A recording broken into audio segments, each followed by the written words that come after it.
So habang siset up ko tong laptop natin, monitor, hindi ko pala kita yung PS5 case ko, yung rack natin ng mga disc from my view dito. So iniisip ko pa kung ililipat ko ba yun dito.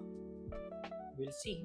Kayo, anong tingin nyo? Comment down below ano bang magandang layout para sa ating setup ngayon. USB hub, tago muna natin. Other mouse natin, Apple mouse. This is good for travel. Tago muna natin. Coaster natin. So ang next ay yung mga power source natin, outlet, extension, tapos ating UPS for our monitor, tapos PS5 sana dito. Omni, heavy duty extension natin. Tapos itong secure UPS natin, sa previous setup natin, nakakonect itong monitor natin from Arzopa.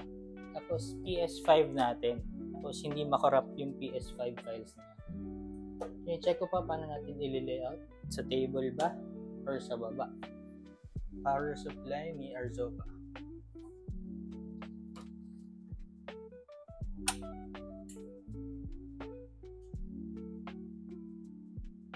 Type C to Type C from laptop to monitor.